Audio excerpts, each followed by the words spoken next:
ఏదిని ప్రారంభించినా సరే ప్రారంభం దగ్గర ఆగిపోతే కాదంటున్నాడు దేవుడు. నువ్వు ముగింపుకు రా, నువ్వు ముగింపుకు వచ్చి చూపించు. ప్రారంభంలో ఉన్న ఉత్సాహం ముగింపు దగ్గర చూపించు అంటున్నాడు దేవుడు. చరిత్రలో 2500 సంవత్సరాల క్రితం యూదులను పరిపాలిస్తున్న రాజు యోవాషు అనే ఒక రాజు ఉన్నాడు. ఈ రాజు ప్రారంభంలో ఎలా ఉండేవాడంటే దేవుడంటే మహాపిచ్చి. ఆ రాజు ఎన్ని సంవత్సరాల వయసులో రాజు అయ్యాడు తెలుసా? యోవాషు అనే రాజు. మామూలుగా రాజులు ఎన్ని సంవత్సరాలకు రాజులు అవుతారు? ఎంత వయసు ఉండాలి అనుకుంటాం మనం? ఒక 20 సంవత్సరాలు మెచ్యూరిటీ రావాలి. ఒక 20 సంవత్సరాల వయసు ఉన్నవాడైతే రాజుగా పర్వాలేదు. 20 కానీ 25 కానీ 30 కానీ ఎంతైనా. మరీ 15, 10 అంటే రాజుగా ఎలా కుదురుతాడు? చిన్న పిల్లోడు కదా, బాలుడు. కానీ యోవాషు అనే రాజు 7 సంవత్సరాల వయసులో రాజు అయ్యాడు. ఎన్ని సంవత్సరాలు? జస్ట్ 7 సంవత్సరాలు, 7 years. అంటే స్కూల్లో ఎత్తే ఈ అబ్బాయిని ఎన్నో తరగతి? 7 సంవత్సరాల వయసు ఉన్న అబ్బాయిని స్కూల్లో చదువుకుంటుంటే ఎన్నో తరగతి? 2వ తరగతి. అంటే 2వ తరగతి చదువుకునే ఒక అబ్బాయి రాజు అయ్యాడా ఒక దేశానికి? రాజు అయ్యాడు. ఎలాగయ్యాడు? ఆ వయసులో ఎలాగయ్యాడు రాజు అని అంటే, వాళ్ళ నాన్న ఒక దుర్మార్గుడు. ఈ యోవాషు అనే ఈ చిన్న కుర్రుడు వాళ్ళ నాన్న ఒక దుర్మార్గపు రాజు. వాళ్ళ నానమ్మ అలా దుర్మార్గంగా పెంచింది కొడుకుని దుర్మార్గంగా పెంచడం వలన కొడుకు హఠాత్తుగా మరణమయ్యాడు. రాజైన జస్ట్ ఒకే 1 సంవత్సరం పరిపాలించాడు. వాళ్ళ నాన్న పేరు అహజ్యా. ఏం పేరు? అహజ్యా. ఈ అహజ్యాని ఇతను అమ్మ చెప్పినట్లుగా విని దేశాన్ని దుర్మార్గంగా ప్రవర్తించాడు, దుర్మార్గంగా పరిపాలన చేశాడు. దేవుడు వాళ్ళ నాన్నని లేపేశాడు. ఎప్పుడైతే కొడుకు చచ్చిపోయాడో తల్లి, ఆమె పేరు అతల్య, ఆమె పచ్చి దుర్మార్గురాలు, కొడుకు కంటే దుర్మార్గురాలు. దేవుడంటే కిట్టని మనిషి. ఈ మనిషి ఏమనుకుందంటే, నా కొడుకుని చంపేశారు కాబట్టి, రాజైన నా కొడుకు చచ్చిపోయాడు కాబట్టి, ఇక వాడి వారసత్వంలో ఏ మగోడు కూడా రాజు అవనకు వీల్లేదు అని ఏం చేసిందంటే, తన కుటుంబంలోనే పురుషులందరినీ చంపించేసింది. చిన్న పిల్లల మొదలుకుని పురుషులందరినీ చంపించేసింది. అసలు వాళ్ళ ఇంట్లో పురుషుడు అనే చిన్న చంటి పిల్లడు కూడా లేడు, పాలు తాగే పిల్లడు కూడా లేడు. పుట్టిన శిశువుతో సహా చంపేసింది. ఎందుకు అనంటే, రాచరిక వ్యవస్థలో ముఖ్యంగా రాజు చచ్చిపోతే తన పెద్ద కుమారుడు రాజు అవ్వాలి, పెద్ద కుమారుడు చనిపోతే తన 2వ కుమారుడు రాజు అవ్వాలి. అసలు ఎవడు రాజు అవ్వనాకి ఇల్లేదు అని పాలు తాగుతున్న చంటి పిల్లలతో సమితి మొత్తం అందరిని చంపేసింది.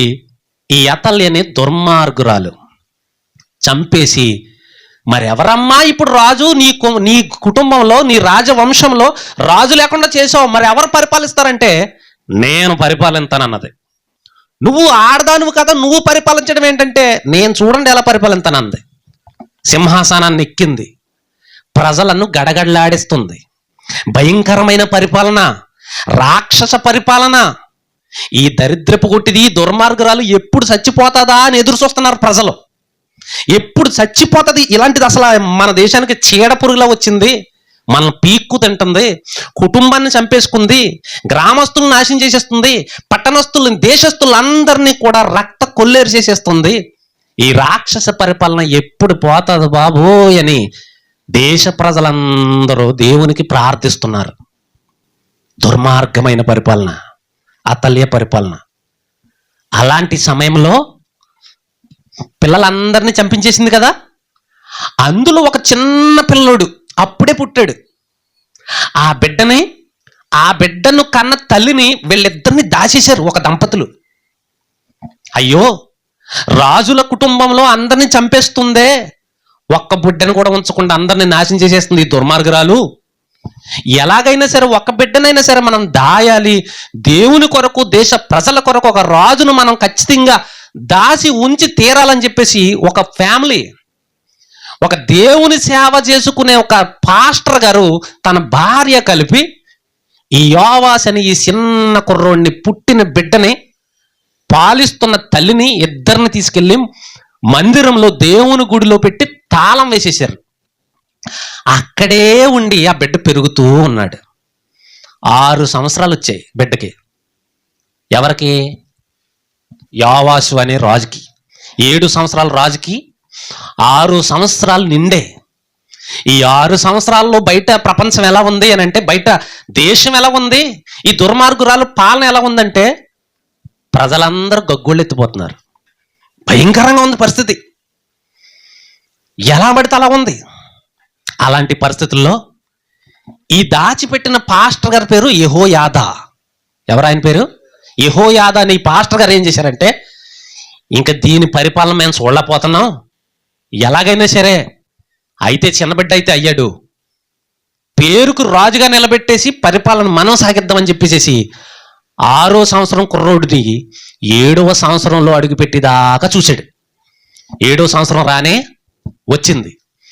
రాగానే ఈ బిడ్డని మందిరంలోకి తీసుకెళ్ళి, ఈ బిడ్డ బతికే ఉన్నాడని ఆ దుర్మార్గురాలకు తెలీదు. ఎవరికే?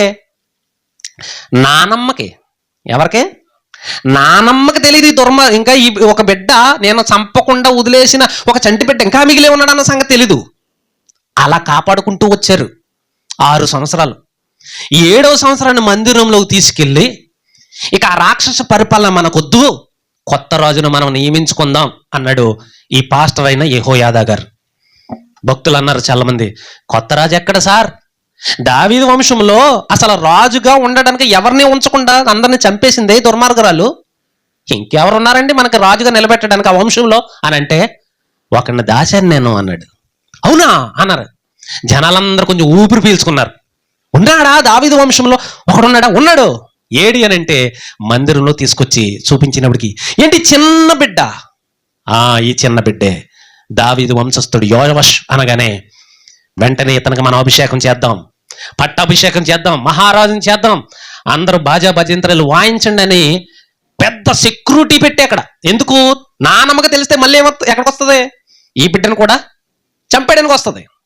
అందుకని పెద్ద సెక్యూరిటీ పెట్టి ఈ పాస్టర్ గారు ఈ చిన్న బిడ్డను సింహాసనం మీద కూర్చోబెట్టి తైలం పోసి పట్టాభిషేకం చేసి ప్రజలకు పరిపాలకుడుగా, మహారాజుగా ప్రకటించేశాడు.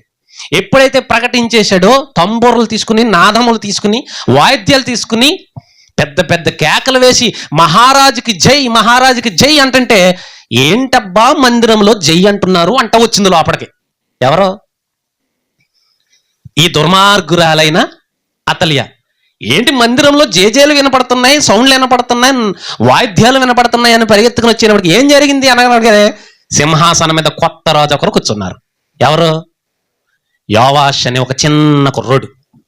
ఎవరైతను అన్నది, నువ్వు చంపగా మిగిలించిన ఒక కుర్రాడు దావీదు వంశస్థుడు, నేడు మహారాజు అనగానే, ఇది ద్రోహం, ద్రోహం, నేను అందరిని చంపేశాను కదా, ఈడెక్కడున్నాడు అన్నది.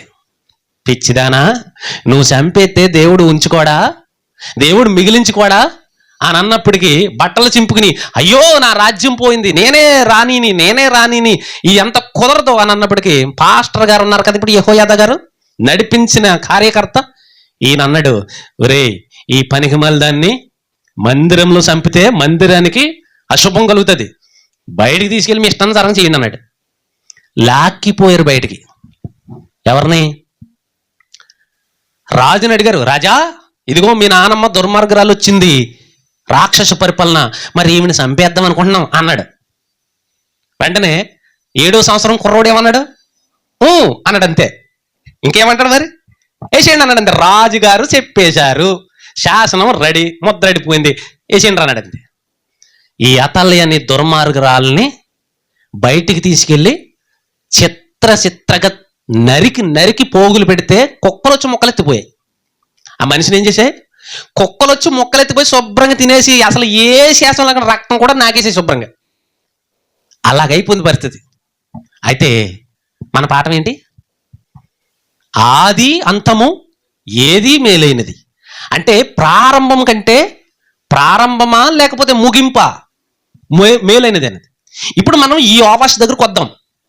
ఈ 7వ సంవత్సరాన రాజైన మహారాజైన ఈ యోవాషు అక్కడ నుండి ఆ పాస్టర్ గారు అతనికి రోజు బైబిల్ ట్రైనింగ్ ఇస్తున్నాడు.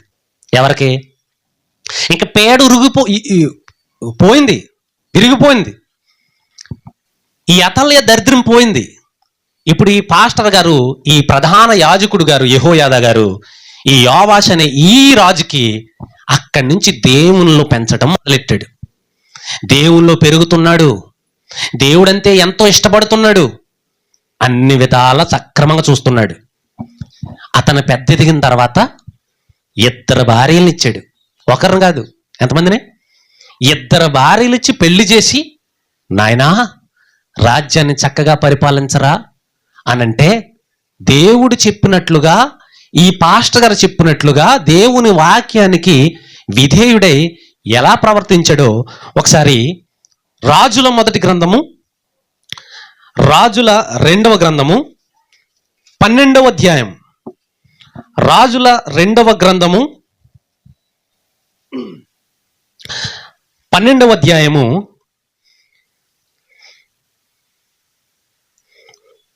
1వ వచనం నుంచి చూద్దాం. యెహూ ఏలుబడిలో 7వ సంవత్సరమందు యోవాషు ఏలనారంభించి యెరూషలేములో 40 సంవత్సరాలు పరిపాలించాడు ఈ కుర్రుడు. ఎన్నో సంవత్సరాన్ని రాజయ్యాడు? ఎన్నో సంవత్సరాన్ని? 7వ సంవత్సరాన్ని రాజని ఈ అబ్బాయి, యోవాషు అని అబ్బాయి 40 సంవత్సరాలు పరిపాలించాడు. 40. వాళ్ళ నాన్న ఎన్నాళ్ళు పరిపాలించాడు? 1 సంవత్సరమే. వాళ్ళ నాన్న పరిపాలించింది 1 సంవత్సరమే. ఈ అబ్బాయి పరిపాలించింది 40. ఎందుకు 40 పరిపాలించావు నువ్వు అని అంటే, ఆ అబ్బాయి అంటాడు, నేను దేవుని ఎదుట యథార్థంగా ప్రవర్తించాను కాబట్టి నేను అన్ని సంవత్సరాలు పరిపాలన చేయగలిగాను అని అంటాడు. ఏం చేశాడంట?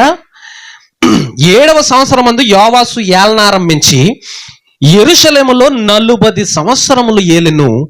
అతని తల్లి బెయేర్షెబా సంబంధురాలైన జిబ్యా. ఈవిడ భక్తి పుర్రాలు. Zibiah Beersheba సంబంధురాలు. బెయేర్షెబా అంటే యూదురాలు. ఓకేనా? జిబ్యా యాజకుడైన యెహోయాదా తనకు బుద్ధి నేర్పిన వాడే యుండు దినములన్నిటిలో యోవాషు యెహోవా దృష్టికి అనుకూలంగానే ప్రవర్తించాడు. దేవుని దృష్టికి ఎలా ఉన్నాడు? అనుకూలంగానే ప్రవర్తించాడు.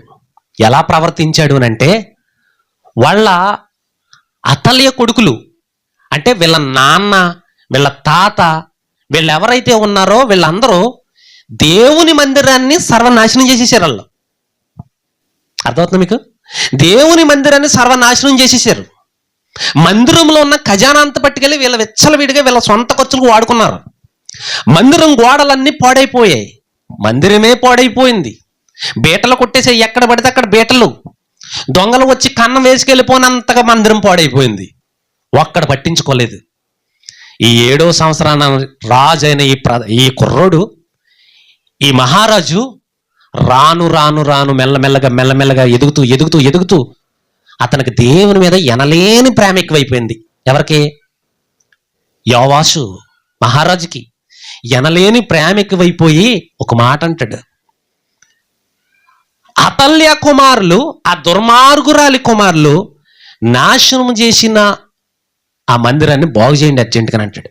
ఎక్కడ? దినవృత్తాంతముల 2వ గ్రంథము 24వ అధ్యాయము. ఇక్కడ చూద్దాం. 24వ అధ్యాయము మొదటి నుంచి చూద్దాం. యోవాషు ఏలన ఆరంభించినప్పుడు 7 సంవత్సరములో ఈడు గలవాడే యెరూషలేములో 40 ఏండ్లు ఏలెను. అతని తల్లి బెయేర్షెబా కాపురస్తులైన జిబ్యా. యాజకుడైన యెహోయాదా బ్రతికిన దినములన్నీ యోవాషు యెహోవా దృష్టికి యథార్థముగా ప్రవర్తించెను. అంటే యెహోయాదా బ్రతికిన దినములన్నీ, ఆ పాస్టర్ గారు, ఏ పాస్టర్ గారు అయితే మహారాజుని చేశాడో ఆ పాస్టర్ గారు బతుకున్నంత కాలం ఈ యోవాషు ఎలా ఉన్నాడంట? దేవుని దృష్టికి యథార్థంగా ఉన్నాడు. ఆ పాస్టర్ గారిని బతికించాడు. ఆ పాస్టర్ గారు ఈ అబ్బాయినికి జీవం పోశాడు, అంతేనా? అంతమందిని చంపేసింది, ఈ అబ్బాయి మాత్రమే బతికాడు. ఎలా బతికాడు? ఈ పాస్టర్ గారు కాపాడాడు, ఈ పాస్టర్ గారు దేవుల్లో పెంచాడు, ఈ పాస్టర్ గారు పెళ్లి చేశారు, ఈ పాస్టర్ గారు రాజుని చేశారు. ఈ పాస్టర్ గారే ఈ అబ్బాయికి ఈరోజు పెద్ద జీవితం ఇచ్చాడు. ఎలాంటి జీవితం ఇచ్చాడు? మామూలు జీవితం కాదు. మామూలుగా చాలామంది పిల్లలను పెంచుతారు. ఎంతవరకు పెంచుతారు? ఏదో వాళ్ళకి ఆ ఆసరాగా ఎవరు లేరు రా వాళ్ళకి అని నేనే పెంచుతున్నానని చెప్పి ఏదో అంత అన్నం పెడతారో పనికి పంపించేస్తూ ఉంటారు. కొంతమంది కొంచెం మంచోళ్ళు అయితే ఏం చేస్తారంటే భోజనంతో పాటు స్కూల్కి కూడా పంపిస్తారు, అనా? మరి కొంతమంది ఏం చేస్తారు, స్కూలుతో పాటు పెద్ద పెద్ద కాలేజీ చదువులు కూడా చదివింతారు. కాలేజీ చదువులు అంటే మాటలా బోలెడంత డబ్బు ఖర్చు అవుతుంది. ఆడెవడ బిడ్డో నాకెందుకులే అని కొంతమంది ఉండరు, కాలేజీ చదువులు కూడా చదివింతారు. మరి కొంతమంది ఉన్నారంటే ఇంకా ప్రేమ ఎక్కువైపోతే, పెంచుకున్న బిడ్డ మీద మమకారం ఇంకా ఎక్కువైపోతే ఉద్యోగాల కోసం ఇంకా ఆరాటపడతారు. వాళ్ళ సొంత బిడ్డలాగా అనుకుని నా బిడ్డ కాలు మీద కాలేసి కూర్చుని ఉద్యోగం చేసుకుంటే చూడాలని ఉందని కలలు కంటూ ఉంటారు. సొంత కొడుకు విషయంలో కలలు కన్నట్టుగా పరాయి కొడుకుల మీద కలలు కంటూ ఉంటారు. కొంతమంది ఏమనుకుంటారంటే సొంత కొడుకు కాకపోయినా నా కొడుకే కాదు, నా కొడుకులా పెంచుకున్నాను కదా, నా కొడుకు ఈ దేశానికి సీఎం అయితే బాగుంటుందని అనుకుంటారు, అవునా? నా కొడుకు ఏదన్నా పదవిలో చేరితే బాగుంటుంది, ఒక పెద్దగా ఒక అధినాయకుడిగా ఉండాలని కోరుకుంటారు కొంతమంది. కానీ ఈ పాస్టరు, ఈ యాజకుడు ఏం చేశాడంటే ఒక దేశానికే రాజుని చేశాడు. ఎంత గొప్ప పని చేశాడు ఈయన. 2వ వచనం, యాజకుడైన యెహోయాదా బ్రతికిన దినములన్నీ యోవాషు యెహోవా దృష్టికి యథార్థముగా ప్రవర్తించెను. అక్కడికి బాగుంది. 3వ వచనం చూద్దాం. యెహోయాదా, ఈ పాస్టర్ గారు అతనికి 2 భార్యలను పెండ్లి చేశాను, అతడు కుమారులను కుమార్తెలను కనెను. అంతటా యెహోవా మందిరమును బాగు చేయవలనని యోవాషునకు తాత్పర్యం పుట్టిందంట. ఈ పాస్టర్ గారు ఈ బిడ్డని ఎంతలా పెంచాడు, ఎంత గొప్పగా ఎదిగింపజేశాడు అని అంటే కుమారులు పుట్టేశారు. ఎవరికి? మహారాజు గారికి ఎవరు పుట్టారు? కూతుర్లు పుట్టారు, కొడుకులు పుట్టారు. చూస్తుండగా ఆ కుటుంబం ఒక పెద్ద కుటుంబం అయిపోయింది, అందమైన కుటుంబంగా మారిపోయింది, సంతోషమైన కుటుంబం అయిపోయింది.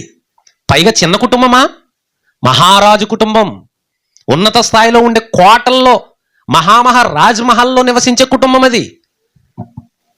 అంత గొప్ప భాగ్యం కలిగింది ఈ యోవాస్కి. ఈ యోవాసు ఈ పాస్టర్ గారు ఇచ్చిన ఈ ట్రైనింగ్లో దేవుడి మీద మరింత శ్రద్ధ పెంచేసుకున్నాడు. అంటున్నాడు, దేవుని మందిరాన్ని నేను బాగు చెయ్యాలి అనే ఒక తాత్పర్యం, ఒక ఆలోచన వచ్చిందంట. ఎవరికి వస్తుంది ఆలోచన? మా ఇంటిని బాగు చేసుకోవాలి అని వస్తుంది ఆలోచన, నా సైకిల్ బాగు చేసుకోవాలి అని వస్తుంది ఆలోచన, అంతేనా? నేను మా చేను బాగు చేసుకోవాలి అని వస్తుంది ఆలోచన, నా కంపెనీ బాగు చేసుకోవాలి అని వస్తుంది ఆలోచన. అందరికీ, మనుషులందరికీ వాళ్ళ గురించి ఆలోచనలు వస్తాయి, కానీ మాకు కాదు, నేను దేవుని మందిరాన్ని బాగు చేయాలి అన్న ఆలోచన ఎవరికి వస్తుంది? ఈరోజు మందిరం కడుతున్నారు, మన గ్రామంలో చర్చి కడుతున్నారు. చర్చి పనికి నేను వెళ్ళాలి అని ఎవరికి వస్తుంది ఆలోచన? ఒకవేళ మనలో ఏం పిలుస్తాడేమైనా అని మనం దూరంగా వెళ్ళిపోతాం. చర్చి పనికి మనం వెళ్ళాం, ఎందుకంటే అది మన పని కాదు అని అనుకుంటాం. మన పని కాదు, మనకు సంబంధం లేదు, అది ఆయనకే. ఎవరికే? ఆ పాస్టర్ గారికే సంబంధం, మనకు సంబంధం లేదు. మనదేంటి ఏమన్నా, మన ఇంటి పని ఏంటి, మన ఒంటి పని ఏంటి, మన చేను పని, మన పొలం పని అని అనుకుంటాం. కానీ యోవాషు అని ఈ మహారాజుకి ఏం ఆలోచన వచ్చింది? ఈయనకి నేను దేవుని మందిరాన్ని బాగు చెయ్యాలి అనే ఆలోచన వచ్చింది. అప్పటికే కొన్ని వందల సంవత్సరాల నుంచి అది మూతబడిపోయింది, పాడైపోయింది, పగిలిపోయింది, చీలిపోయింది. ఏమీ జరగట్లేదు అక్కడ, ఏం పండగలు జరగట్లేదు, ఏమీ జరగట్లేదు. మందిరం ఉందన్న పేరుకుందంతే బూసు కట్టిపోయింది. కొన్ని వందల సంవత్సరాల నుంచి, కొన్ని తరాల నుంచి మూతబడిపోయిన మందిరాన్ని సడాన్గా బాగు చేయాలన్న ఆలోచన ఈ అబ్బాయికి ఎందుకు వచ్చింది? ఈ మహారాజుకి ఎందుకు వచ్చింది అంటే అంతలా ఉంది ఆసక్తి. ఇక అర్థమైందా? దేవుని మీద అంత ఆసక్తి అంతలా ఉంది. ఎలా ఉంది ప్రారంభం? ఈయన గారి ప్రారంభం ఎలా ఉంది? ఇప్పుడు మనం ఏం చూస్తున్నాం? ప్రారంభం చూస్తున్నాం, ముగింపు కాదు. మనం ప్రారంభం చూస్తున్నాం, యోవాషు యొక్క ప్రారంభం చూస్తున్నాం. ఈయన ప్రారంభం ఎలా ఉందంటే, పరిస్థితులు ఎలా ఉన్నాయంటే, చాలా గొప్పగా ఉంది. ఈయన బ్యాక్గ్రౌండ్ చాలా గొప్పగా ఉంది అని చూస్తున్నాం. ఈయన అంటున్నాడు మా నాన్నమ్మ అంటలేదు అక్కడ. ఏమన్నాడు చూడండి, 6వ వచనంలో రాజు ప్రధాన యాజకుడకు యెహోయాదాను పిలిపించి, రాజు ప్రధాన యాజకుడకు యెహోయాదాను పిలిపించి, ఏ రాజు? యోవాషు. ఈ యోవాషు అనే ఈ అబ్బాయి యెహోయాదా అనే పాస్టర్ గారిని పిలిపించి అంటున్నాడు, ఆ దుర్మార్గురాలైన అతల్యా కుమారులు దేవుని మందిరంను పాడు చేసేశారు. అతల్య కాదు, అతల్య కొడుకులు కూడా పాడు చేసేశారు. అంటే దేవుని యొక్క ఉపకరణాలన్నిటిని ఎక్కడ కట్టుకెళ్ళిపోయారు? అన్య దేవతల దగ్గర తీసుకెళ్ళిపోయారు. సాక్ష్యపు గుడారమును బాగు చేయుటకై యోధాలో నుండి, యెరూషలేములో నుండి ఇశ్రాయేలు సమాజకుల చేత యెహోవా సేవకుడైన మోషే నిర్ణయించిన కానుకను లేవీలతో నువ్వెందుకు చెప్పి తెప్పించలేదని అడిగాడు. యెహోయాదా కమ్, ఇలా వెళ్ళరా అన్నాడు. వచ్చాడు. మందిరం ఎలా ఉంది? బాలేదు సార్. మరి నువ్వేం చేస్తున్నావు? పెంచిన తండ్రి ఎవరైనా? పెంచిన తండ్రి కదా యెహోయాదా.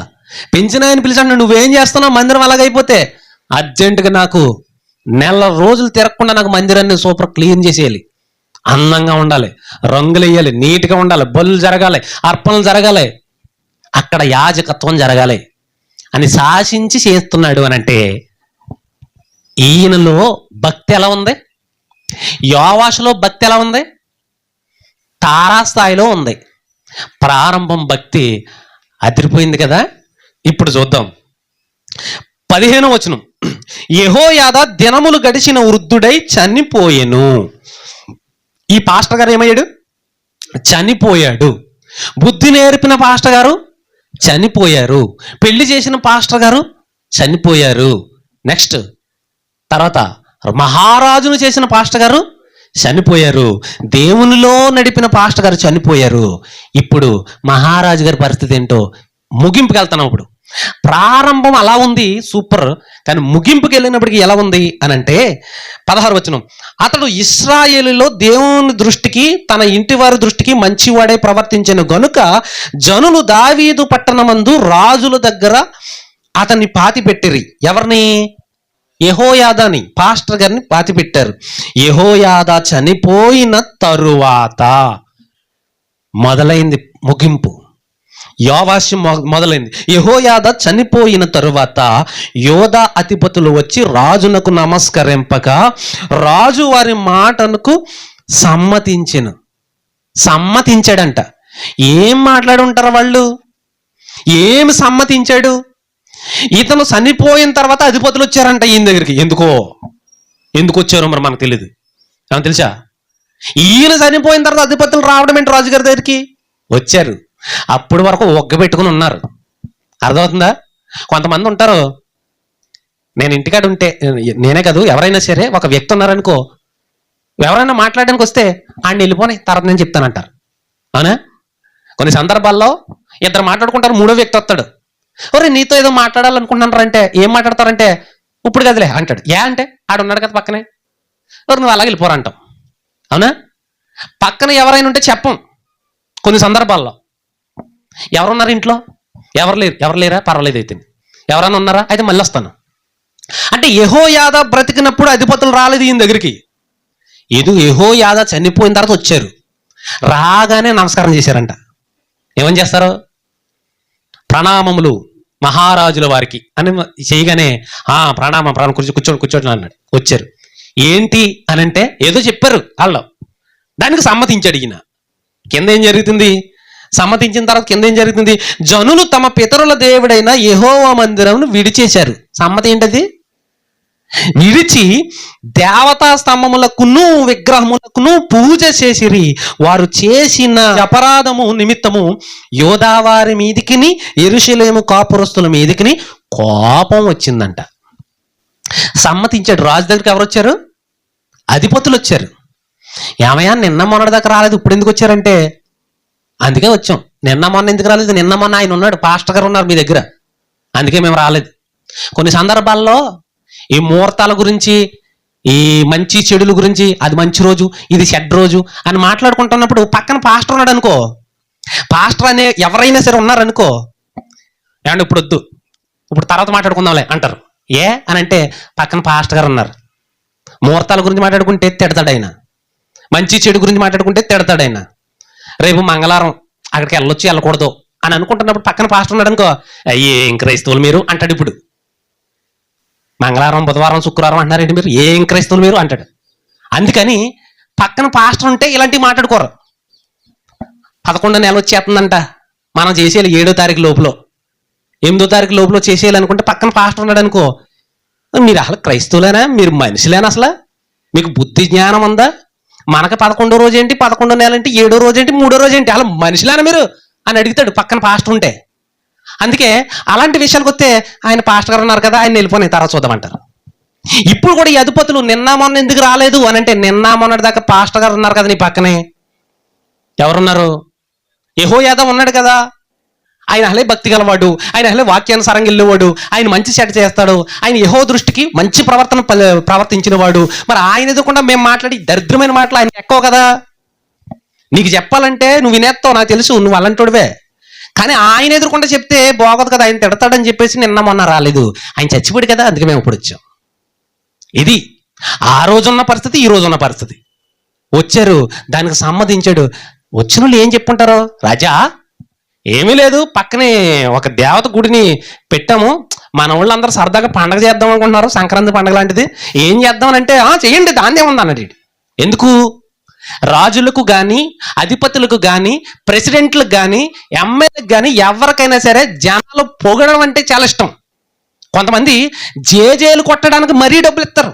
ఒరే నాకు జేజేలు కొట్టండి రా బాబు, మీకు ఇంత ఎందుకు ఇన్ని లక్షలు ఇస్తాను, నా ఫ్లెక్సీలు పెట్టండి రా బాబు, అన్ని లక్షలు ఇస్తానని డబ్బులు ఇచ్చి మరీ ఫ్లెక్సీలు పెట్టించుకుంటారు. అంటే ప్రజల చేత జేజేలు కొట్టించుకోవడం చాలా ఇష్టం నాయకులైన వారికి. అయితే ఈ యోవాషు యెహోయాదా బతుకుంటే గాక నోరు మోయ్, వాళ్ళు వచ్చి ఏదో దేవత అంటే, ఏదో పూజ అంటే, ఏదో నిలబెట్టుకున్నారంటే దానికి సమ్మతింతవా ఎదవా అని తిడతాడు. ఇప్పుడు చచ్చిపోడు కదా, ఇంకెక్కడ తిడతాడు? అందుకే ఓకే ఓకే రైట్ రైట్ రాజా, మరి మీరు రావాలి, దండయ్యాలి, అక్కడ రిబ్బన్ కటింగ్ చేయాలి, అబ్బు అక్కడ కొబ్బరికాయ కొట్టాలి అనగానే నేను వస్తాను కదా మీకు ఎందుకు అన్నాడు. ఏం జరుగుతుంది ఇప్పుడు? ధర్మశాస్త్రాన్ని విడిచి ముగింపులో మనోడు పరిస్థితి అలా తిరుగుతుంది, యూటర్న్ తిరుగుతుంది. అతల్యను దుర్మార్గురాలన్నాడు, వాళ్ళ నాన్నను దుర్మార్గురాలన్నాడు, వాళ్ళందరూ బయలుదేవతకు దేవుని ఉపకరణములు తీసుకెళ్ళి పాడు చేసేసారు అన్నాడు. మనోడు ఎక్కడికి వెళ్తున్నాడు ఇప్పుడు? ప్రారంభం చూస్తే టాప్ లేచిపోయింది మనోడిది, యోవస్ది. 7 సంవత్సరాల వయసులో రాజై గడదడదళ్ళు ఆడించాడు యోధా పట్టణాన్ని, యోధా దేశాన్ని. కానీ మనోడి పరిస్థితి ఎలా వచ్చింది చూడండి. ఇప్పుడు యూటర్న్ తిరుగుతుంది, ముగింపు తేడా కొడుతుంది. చూడండి ఏమన్నాడు, 7:18 వచనం, జనులు తమ పితరుల దేవుడైన యెహోవా మందిరమును విడిచి దేవతా స్తంభములకును విగ్రహములకును పూజ చేసిరి. వారు చేసిన ఈ అపరాధము నిమిత్తము యోధా వారి మీదికిని యెరూషలేము కాపురస్తుల మీదికిని కోపం వచ్చింది. ఎవరిది కోపం? నా కోపం కాదు, మీ కోపం కాదు. ఎవరి కోపం? దేవుని కోపం. ఎవరి కోపం? దేవుని కోపం. మరి ఏం చేశాడు ఆయన? దేవుని కోపం వస్తే ఏం చేశాడు? మన కోపం వస్తే ఏం చేస్తాం? మొత్తం అమ్మిచ్చిని చితగ్గూడేస్తాం, అవునా? లేకపోతే చేతులు ఏది ఉంటే అది ఇచ్చి ఎత్తేస్తాం, నేలేసి కూడేస్తాం, జుట్టు కూడేసుకుంటాం కోపం వస్తే. మరి దేవుడు ఏం చేశాడు? తన వైపునకు వారిని మళ్లించుటకై యెహోవా వారి యొద్దకు ప్రవక్తలను పంపగా ఆ ప్రవక్తలు వారి మీద సాక్ష్యం పలికిరి గాని వారు చెవి యొగ్గకయుండిరి. కోపం వచ్చి దేవుడు అన్నాడు, రేయ్ మీరు తేడా పడుతున్నారు. యెహోయాదా చచ్చిపోయిన తర్వాత మీ బండి యూటర్న్ తీసుకుంది, తేడా పడుతున్నారు, బతుకు మారిపోతుంది, ప్రారంభంలో ఉన్నట్లేదు, ముగింపుకి వెళ్తున్నారు, మీరు ఒళ్ళు దగ్గర పెట్టిన జాగ్రత్తగా ఉండండి అని దేవుడు ప్రవక్తలను బట్టి హెచ్చరిస్తుంటే వాళ్ళు ఒక్క మాట వినపడలేదంట, ఒక్క మాట కూడా వినలేదంట. వినరు. సరైన వాక్యం వస్తే ఒక్కలు వినరు. ప్రారంభం నుంచి అదే బాధ. దేవుడు అదే అంటాడు, సరైన వాక్యం వినబడుతున్నప్పుడు ఎందుకు చెప్తున్నాడు, ఎవరి గురించి చెప్తున్నాడు, ఏంటి మ్యాటర్ అని ఒక్కడెండవు. పక్కన డ్యాన్స్లు వేస్తున్నారంట, వస్తావా అంటే పరిగెత్తుకుని వచ్చేస్తారు. క్రిస్మస్ డ్యాన్స్లో వస్తావా, పక్కన భోజనాలు వస్తావా, అసలు వస్తావా అనక్కర్లేదు, వాళ్ళు ముందే వచ్చేస్తారు, రెడీగానే ఉంటారు. ప్రజలకు ఏం కావాలి, అధికారులకేమో పొగడ్తలు కావాలి, ప్రజలకేమో ఉల్లాసాలు, ఇవన్నీ కావాలి. వినండి వినండి, ఉల్లాసంగా ఉత్సాహంగా ఇంతకుముందు వచ్చి అవి కావాలి జనాలకి. మాట చెబుతున్నాడు దేవుని మాట. ప్రవక్త వచ్చి, మీరు యూటర్న్ తీసుకున్నారు, ప్రారంభంలో ఎలా ఉందో లేదో అలా లేదు పరిస్థితి, ముగింపుకు వస్తున్నారు, మీరు తేడా పడుతున్నారు, మళ్ళండి, మళ్ళీ తిరగండి, నా వైపు తిరగండి అని అంటే ఒక్కడ వినలేదంట. దేవునికి మరింత కోపం వచ్చి ఒక ఆయన్ని పంపాడు ఈసారి. ఎవరైనా చనిపోయిన పాస్టర్ గారు అబ్బాయిని పంపాడు. ఇప్పుడు ఎవరిని, చనిపోయిన పాస్టర్ గారు అబ్బాయిని పంపాడు దేవుడు. ఆయన పేరు జకర్యా. జకర్యా అన్నాడు, ప్రభు చెప్పు, మీ నాన్న చనిపోయిన తర్వాత రాజుతో సహా దేశం మొత్తం సర్వనాశనం అయిపోయిందిరా, పాడైపోయిందిరా, మరలా దేవతల వైపు వెళ్ళిపోతున్నారా, మరలా దేవుళ్ళ వైపు వెళ్ళిపోతున్నారా నాయనా అన్నాడు. ప్రభువా నన్ను ఏం చేయమంటావు అన్నాడు. నేను నీ మీదకి ఆత్మను ప్రవేశింపజేస్తున్నాను, రెచ్చిపో అన్నాడు. అంతే, రెచ్చిపో, నేను చూసుకుంటాను అన్నాడు దేవుడు. 20 వచనం. అప్పుడు దేవుని ఆత్మ యాజకుడగు యెహోయాదా కుమారుడైన జకర్యా మీదికి రాగా అతడు జనుల ఎదుట నిలవబడి, ఎవరి ఎదుట, ఒక్కడే సింగిల్గా నిలబడి ఉన్నాడు. ముందు ఎవరున్నారు, ప్రజలున్నారు. ఒక్కడే సింగిల్గా ఉన్నాడు, ముందు అందరూ ప్రజలున్నారు. ఈ నిలవబడి ఏమంటున్నాడు, మీరెందుకు యెహోవా ఆజ్ఞలను మీరుచున్నారు అంటున్నాడు. జనాలు ఏమంటారు ఇప్పుడు ఎందుకు మీరు ముహూర్తాలు, తీర్థాలు, మంచి రోజు, చెడ్డ రోజు, 11 రోజు, 12వ రోజు, 13వ రోజు ఎందుకు అంటున్నారు మీరు అని అంటే, ఇటు అలాగే చెప్తాడు బాబు, ఎందుకు ఈ వదిలేండి, మన పని మనం చేసుకున్నాం అని అంటున్నారు కొంతమంది. అర్థమవుతుందా వాక్యం, దేవుని వాక్యం అర్థమవుతుందా? ఈరోజు ఏ పాస్టర్ అయినా సరే, ఎందుకమ్మా మీరు క్రైస్తవులుగా బాప్తిసం తీసుకున్న తర్వాత మీరు ఇలా దరిద్రంగా బతుకుతున్నారు, ఇంకా మూల పాఠాలు తట్టుకెళ్తున్నారు ఏంటి, ఇంకా ముహూర్తాలు అంటున్నారేంటి, ఇంకా మంచి రోజు అంటున్నారు, ఇంకా చెడ్డ రోజు అంటున్నారేంటి, ఏంటి దరిద్రం అని అంటే, ఈయనకి ఎందుకు చెప్పొద్దన్నా నేను, ఎవడు చెప్పమన్నాడు ఇతనికి, వీడికి ఎందుకు చెప్పారు, అలాంటి ఒప్పుకోడు అంటారు. ఈరోజు సరైన వాక్యం చెప్తే ఎక్కదో. దేవుడు ఒక మాట చెప్పాడు, ఎక్కినా ఎక్కపో నువ్వు చెప్పు అన్నాడు. అంతే, వాళ్ళకి ఎక్కినా ఎక్కపోయినా ఉతికై పట్టుకుని వాక్యంతో అన్నాడు దేవుడు. ఏమన్నాడు అక్కడ, నిలవబడి మీరెందుకు యెహోవా ఆజ్ఞను మీరుచున్నారు, మీరు వర్ధిల్లరు అన్నాడు. అంతే. ఏమన్నాడు? ఇప్పుడు జనాలు ఏం చేస్తారు, ఇప్పుడు మీరు బతకరు, యెహోవా మాటను మీరు తిరస్కరించారు, మీరు పైకి రారో, మీరు వృద్ధిలోకి రారో, మీరు నాశనం అయిపోతారంటే ప్రజలు ఊరుకుంటారండి? ఇప్పుడు చెప్పండి, ఊరుకుంటారా? ప్రజలకు ఏం కావాలి, నువ్వు దీవించబడతావు, నీ పిండి పిసుకు తొట్టు దీవించబడుతుంది, నువ్వు ఎంత ఎదవైనా సరే, పాస్టర్లు కొంతమంది ఉన్న వాళ్ళు ఎంత ఎదవలైనా సరే వాళ్ళకి ఇచ్చే దీవెనలు ఏంటంటే, నువ్వు వృత్తిలోకి వస్తావు, నీ ఫ్యామిలీ అంతా బాగుంటుంది, మీరు దీవించబడుతున్నారు, దేవుడు రాత్రి నాకు కల్లో కనపడ్డాడు, మిమ్మల్ని చూపించాడు, మీరు పెద్ద ఇల్లు కట్టుకుంటున్నారు, విమానం ఎక్కుతున్నారని కొంతమంది చెప్తారు. ఈ సంవత్సరం నువ్వు బయటకు వెళ్ళబోతున్నావు, విమానం ఎక్కబోతున్నావు, ఈ సంవత్సరం నువ్వు ఇల్లు కట్టబోతున్నావు, ఈ సంవత్సరం నువ్వు కారు కొనుక్కోబోతున్నావు, ఈ సంవత్సరం మేడ కొనుక్కోబోతున్నావు అంటే బూరుపు పనిట్టు ఉబ్బుపోతా ఉంటారు జనాలు.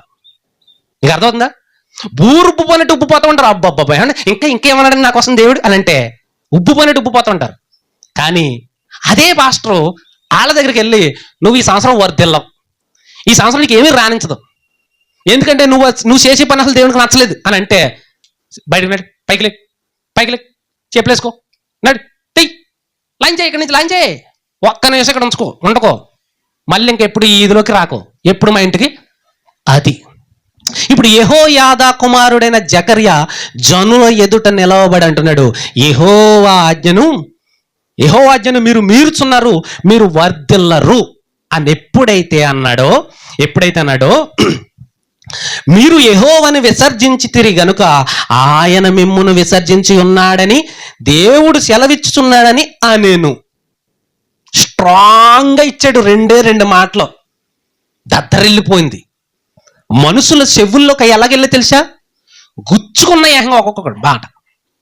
అలా బాణాలు, సూదైన బాణాలు విసిరితే ఈ చెవి నుంచి ఈ చెవిలోకి వచ్చేసినట్టుగా గుచ్చుకున్నంత ఒక్కసారిగా మనుషులందరూ, అక్కడున్న ప్రజలందరూ పట్ట పట్ట పట్ట పట్ట పట్ట పట్ట పట్టలాడించేస్తున్నారు పళ్ళు. ఎవరి మీద? జకర్యా మీద, వాక్యం చెప్పినోడి మీద, దేవుణ్ణి వదిలేశారని చెప్పినోడి మీద. దుర్మార్గంగా తిరుగుతున్నారన్నప్పుడు సిగ్గుపడవలసిన వీళ్ళు పట పట పట్టలాడింటున్నారు. తాగుబోతుడిని, ఒరే నువ్వు తాగుతున్నావురా, తాగుబోతుడా అని అన్నావనుకో, ఏయ్ నన్నే తాగుబోతుడు అంటావంటారా అని రాడు తీసుకుని తవరేస్తాడు. ఇప్పుడు నిజమే నేను తాగుబోతుండే దరిద్రంగాని నేను మానేద్దాం అనుకున్నాను వచ్చే సంవత్సరం నుంచి, కానీ జనవరి రాగానే ఇంకా మొదలెట్టాను నేను అని సిగ్గుపడ్డావు. తాగుబోతుడు అంటే తాగుబోతుడికి కోపం వచ్చేద్ది.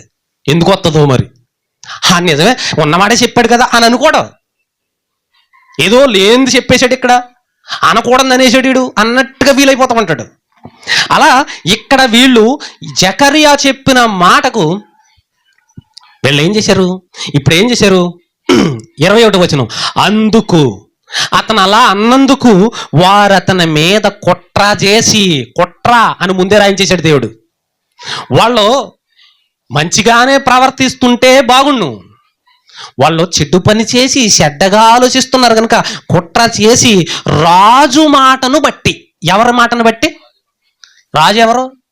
ఇందాక మనం చదువుకున్నామే, యోవాషు 7 సంవత్సరాల వయసులో రాజు అయ్యాడన్నాం. ఈ రాజు మాటను బట్టి యెహోవా మందిరపు ఆవరణము లోపల రాళ్ళు రువ్వి అతన్ని చావగొట్టేశారట. వీళ్ళ చావగొట్టకపోదురు. ఎవరి మాట చెప్పారు అక్కడ? రాజా, ఈడెవడీడు జకర్యా అనే ఈడు ఇన్ని మాటలంటే మనం వర్ధిల్లమంట, మనం పాడైపోతామంట, మనం నాశనం అయిపోతామంట, మనం యెహోవాను విసర్జించేసామంట. ఇన్ని మాటలు అంటే నువ్వు అలా చూస్తావంటే ఏదో చెప్పు అన్నారు. రాజు ఏమన్నాడు? వేసేంట్రా అన్నాడంతే. ఆ మాట తీసుకున్న వీళ్ళు ఏం చేశారు? ఇప్పుడు రాళ్ళు రువ్వి అతన్ని చావగొట్టిరి. ఈ ప్రకారం రాజైన యోవాషు జకర్యా తండ్రి అయిన యెహోయాదా తనకు చేసిన ఉపకారమును మరిచిన వాడే అతని కుమారుని చంపించెను. ఈ యోవాషు నన్ను పలానా వ్యక్తి బ్రతికించాడు, మా నాన్నమ్మ చంపేతంటే అతను నన్ను బతికించాడు, నన్ను పెద్ద చేశాడు, నన్ను పెంచాడు, నన్ను పోషించాడు, నాకు పెళ్లి చేశాడు, నన్ను మహారాజుగా చేశాడు, ఇదిగో నేను ఇంత గొప్పవాడిని అయ్యాను, ఒక దేశానికి అధినేతనయ్యానంటే, మహారాజునయ్యానంటే అతను పెట్టిన భిక్షే అని అతనికి అస్సలు గుర్తులేదు. ఎవరికి? ఈ యోవాషుకి అన్నీ మరిచిపోయిన వాడే జకర్యాను ఆడెవడో నాకు తెలియదు అన్నట్టుగా చంపించేశాడు. జకర్యా ఊరుకుంటాడేంటి ఇప్పుడు? ప్రవక్త ఊరుకుంటాడా? భక్తుడు ఊరుకుంటాడా? ఒక భక్తుడు చెప్పిన మాట మీద నువ్వు నమ్మకుండా వాడి మీద తిరగబడితే భక్తుడు ఏం చేస్తాడో తెలుసా? ప్రవక్త ఒక పాస్టర్ని చంపేస్తే, పాస్టర్ని అక్రమంగా చంపేస్తే ఆ పాస్టర్ చచ్చిపోతూ చేసే పని ఏంటో తెలుసా? ఇప్పుడు చూడండి ఏమన్నాడు అక్కడ 22వ వచనం, ఈ ప్రకారం రాజైన యోవాషు జకర్యా తండ్రి అయిన యెహోయాదా తనకు చేసిన ఉపకారమును మరచిన వాడై అతని కుమారుని చంపించెను. అప్పుడు అతడు చనిపోయినప్పుడు యెహోవా దీన్ని దృష్టించి దీన్ని విచారణకు తెచ్చును గాక అనేడంతే. ఇది దేవుడు చూస్తున్నాడు. అరే యోవాషు, అరే జనులారా, మీరు నన్ను చంపుతున్నారు, చంపండి, కొడుతున్నారు, కొట్టండి, ఇదంతా దేవుడు చూస్తున్నాడు. చాలా మంది పాస్టర్ మీద చెట్టర్లు వేస్తారు. ఈ మధ్య వచ్చేసిందమ్మా వీడికి భక్తే, ఈడైపోడమ్మా పాస్టర్ అని ఎదవని అడగలు చేస్తున్నారేమో. దేవుడు చూస్తున్నాడు అంటున్నాడు. దేవుడు దీన్ని దృష్టించి దీన్ని విచారంలోకి తీసుకొస్తాడంట. దేవుని విచారణ ఎలా ఉంటుందో తెలుసా? ఒక టైటిల్ పెడతాను నేను, దేవుని విచారణ అనేది పెడతాను ఒకసారి. ఆయన ఇక్కడ భూమి మీద పాపం జరుగుతుంటే, భూమి మీద తప్పు జరుగుతుంటే పైనుండి విచారణ అంటే ఒక సభ పెడతాడు ఆయన. ఇక్కడ భూమి మీద జరుగుతున్న విషయాల గురించి పరలోకమందు ఉన్న దేవుడు పరలోకంలో మీటింగ్ పెడుతూ ఉంటాడు. ఏం చేద్దాం? పలానోడు అడ్డంగా తిరిగాడు, ఏం చేద్దాం? అందులో ఒక దూత లేసి అంటది, రాజా ఇలా చేద్దాం, నీ మాట నాకు నచ్చలేదు కానీ ఇంకొకటి చెప్పండి రా అంటాడు. దేవుడు విచారణ, ఆలోచన సభ. దేవునికి ఆలోచన సభ ఒకటి ఉంది. ఆయన ఎప్పుడు మీటింగ్లు ఎట్టుకుంటూ కూర్చుంటూ ఉంటాడు. దేవుడు ఏం ఖాళీగా ఉండడు. భూమి మీద జరుగుతున్న ప్రతి ఒక్కరి మీద ఎక్కడో ఉంటాడు ప్రధానమంత్రి, ఎక్కడో ఒక్కలంకలో మనం ఉన్నాం. మనం ఎలా ఉన్నామో, మనం ఏం చేస్తున్నామో, తింటున్నామో, ఉంటున్నామో, అసలు ఏం పని చేస్తున్నామో ప్రధానమంత్రికి ఏమీ తెలీదు, ముఖ్యమంత్రికి ఏమీ తెలీదు. అంతెందుకు మన ఊర్లో ఉన్న ప్రెసిడెంట్కి మనం ఏం చేస్తున్నామో తెలీదు. మన గురించి ఆలోచించరు వాళ్ళ గురించి వాళ్ళు ఆలోచించుకుంటారు తప్ప మన గురించి ఏం ఆలోచించరు. కానీ పరలోకమందున్న దేవుడు ప్రతి మనిషి గురించి ఆలోచిస్తాడు. ప్రతి మనిషిని దృష్టిస్తూ ఉంటాడు. ఏ సమయాన్ని ఎవడు ఎలా ఎక్కడ ఏం చేస్తున్నాడు సమస్తం గుర్తించుకుంటూ ఉంటాడు పరలోకమందున్న దేవుడు. ఏమన్నాడు ఇక్కడ? యెహోవా దీన్ని దృష్టించి దీని విచారణలోకి తెచ్చును గాక అని అనేసాడు. ఇప్పుడు 23వ వచనం చూడండి. ఆ సంవత్సరాంతమందు అంటే ముగింపుకు వస్తుంది బండి. ఇప్పుడు ప్రారంభం ఎలా ఉంది? యెహోయాషుది, యోవాషుది సూపర్గా ఉంది. ఇప్పుడు ముగింపుకి వెళ్తుంది. ఆ సంవత్సరాంతమందు సిరియా సైన్యము యోవాషు మీదికి వచ్చెను. వారు యూదా దేశం మీదకి యెరూషలేము మీదకి వచ్చి శాసము లేకుండా జనుల అధిపతులందరినీ హతము చేసి తాము పట్టుకొనిన కొల్ల సొమ్మంతయు దమస్కు రాజునొద్దకు పంపిరి. సిరియనులు చిన్న దండుతో వచ్చినను యూదావారు తమ పితరుల దేవుడైన యెహోవాను విసర్జించినందుకై యెహోవా వారి చేతికి అతి విస్తారమైన ఆ సైన్యమును అప్పగింపగా యోవాషుకు శిక్ష కలిగిన. లెక్కకి సిరియన్లు తక్కువ మంది వచ్చారంట. ఎవరి మీదకి? యూదా దేశం మీదకి యుద్ధానికి. కానీ దేవుడు ఈ యూదులు ఎప్పుడైతే పాపం చేశారో, ఈ రాజు ఎప్పుడైతే పాపం చేశాడో వాళ్ళు తక్కువ మందే వచ్చారు యుద్ధానికి. సిరియన్లు వీళ్ళు ఎక్కువ మంది ఉన్నారు.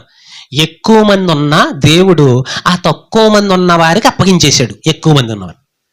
వెంటనే తుక్కుగా ఓడించేశాడు సిరియన్ రాజు. ఎప్పుడైతే తుక్కు కింద ఓడించేశాడో అజాయలు వచ్చి, వెంటనే ఎవడో ఈ యోవాషు ఏం చేశాడు తెలుసా? ఒరే నాయనా, నీకు దన్నవరా బాబా, ఆపేరా బాబు యుద్ధం అన్నాడు. ఎవరో యోవాషు. ముందేమో రారా చూసుకుందాం అన్నాడు. రారా చూసుకుందాం, నా దగ్గర ఎంతమంది ఉన్నారో తెలుసా అన్నాడు. సిరియా రాజు వచ్చేసాడు. వీళ్ళు వెళ్ళి కలబడిపోయారు. యోవాషు అనుకున్నాడు నిజానికి మేమే ఎక్కువ ఉన్నాం కదా, మేమే గెలుస్తాం అనుకున్నాడు. కానీ వీడు తప్పు చేశాడు, దేవుడు అటు పక్క ఉన్నాడు అన్న సంగతే వీడికి తెలీదు. ఎవరికి తెలీదు? యోవాషుకు తెలీదు. దేవుడు నా పక్షాన లేడు, దేవుడు సిరియన్ల పక్షాన ఉన్నాడు, వాళ్ళే గెలుస్తారు, మేమే ఓడిపోతాం అన్న సంగతి తెలియక తొడసరిచి తొడగొట్టి మేసాలు తిప్పి జబ్బాలు సరుచుకుని ముందుకెళ్ళాడు. తుక్కు కింద ఓడిపోయాడు. దెబ్బలు కూడా తగిలేసేయమన్నాడికి. వెంటనే బాబు నాయన వద్దురా బాబు, ఇంకా ఆపే, యుద్ధం వద్దు అని అంటే, మరే రమ్మన్నావు కదా వచ్చాను అని అన్నాడు.